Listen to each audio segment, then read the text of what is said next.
Hello, back again on the Top Recap channel. This time I will tell a movie's entitled Shot Caller. Let's get straight into the storyline.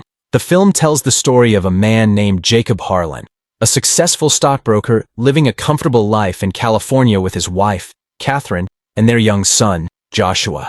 One night, after attending a party with friends, Jacob and Catherine were driving home when they were involved in a tragic car accident. One of Jacob's friends was killed in the crash. Alright. I need the light! Watch it! No! No! Although it was unintentional, Jacob was held responsible because he had been driving under the influence of alcohol. He was sentenced to 7 years in the California institution for Maninchino. Catherine struggled to accept the reality that her husband was going to prison and would be away from the family. I ran the red. I killed Tom. It's an accident. I'm responsible. For Jacob, who had never been to prison before, the fear was overwhelming, especially given the violence between inmates and the harsh treatment by guards. He quickly realized that in order to survive, he would need to adapt and stay strong. On his first day, Jacob noticed a fellow inmate who seemed weak.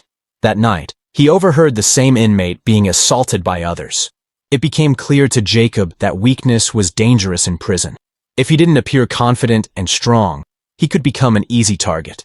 The next day, Jacob unintentionally got into a fight with a powerful inmate. On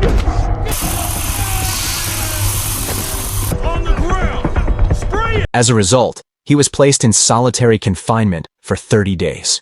Ironically, this reckless act caught the attention of a man named Bottles, the leader of a white supremacist gang. Once Jacob was released from isolation, Bottles offered him protection in exchange for loyalty and service to the gang. Without much hesitation, Jacob agreed. From that point on, he began doing various tasks for Bottles, including smuggling heroin past the guards. As Jacob proved his skill and reliability, Bottles gave him an even more dangerous assignment: to kill a fellow inmate suspected of being an informant. Jacob had never killed anyone before, and he hesitated. He questioned whether he should follow through or risk the consequences of defiance. But deep down, he knew that refusing could cost him his protection and his life. So, with no other option, he forced himself to carry out the murder.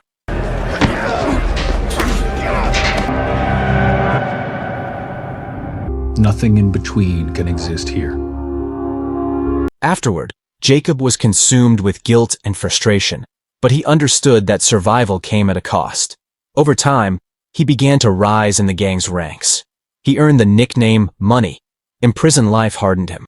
His appearance transformed. He grew a mustache and beard, his arms were covered in tattoos, and he now looked like a hardened gangster. One day, a fellow gang member named Shotgun told Jacob about a powerful inmate named Herman Gomez, a mafia boss and leader of the Serenos gang. Not long after, tensions began to rise, and a violent conflict erupted between the prison's most dangerous gangs. Jacob is reluctantly drawn deeper into prison life.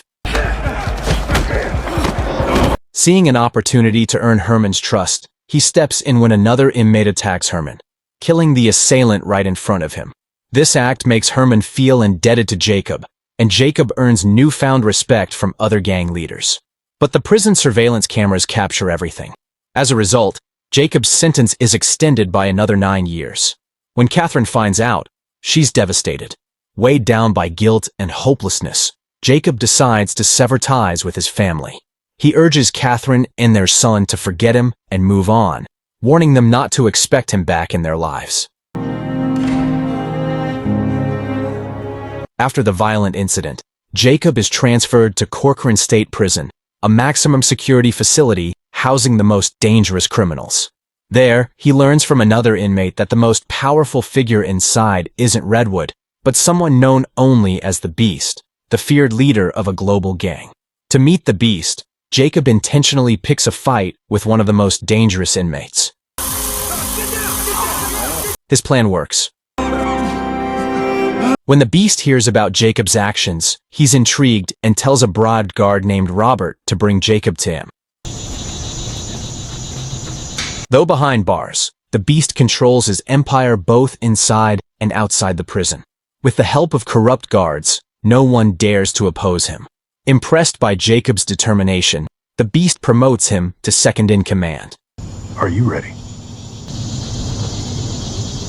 Eventually, Jacob's sentence is reduced, and he's released a few years later. Before his release, the beast orders him to arrange an arms deal with the Serranos. Despite being on parole and hesitant to get involved, Jacob agrees, especially after the beast threatens his family.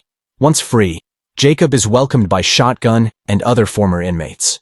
He's relieved to be out, but deep down he still yearns for his family, though he knows he can't go back to them. At a party organized by Shotgun, Jacob is suddenly attacked.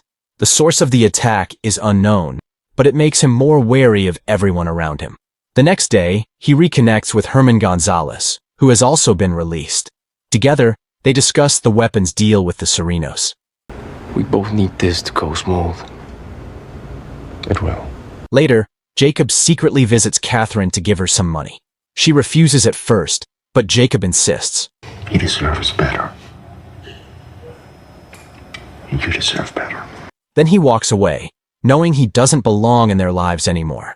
Though he still loves Catherine and their son, Jacob accepts that returning to them would put them in danger.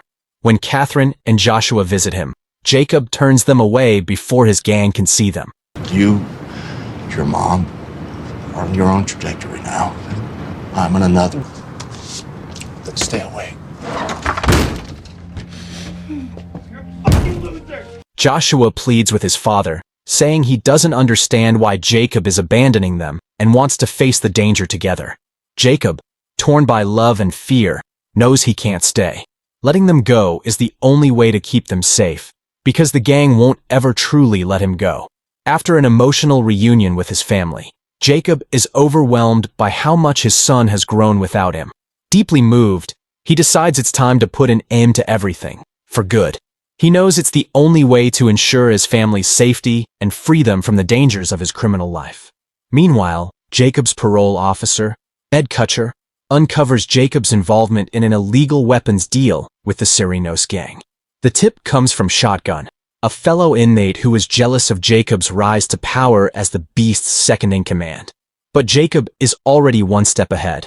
He had long suspected Shotgun was behind a previous attempt on his life. Acting swiftly, Jacob eliminates Shotgun and takes his phone. What'd you tell Kutcher? Through the phone, Jacob finds out that Shotgun had hidden weapons he planned to sell later for extra profit. On the day of the deal with Herman and the Serranos, Jacob uses Shotgun's phone to leak the meeting location to the authorities. The police and SWAT team arrive in force, triggering a violent shootout.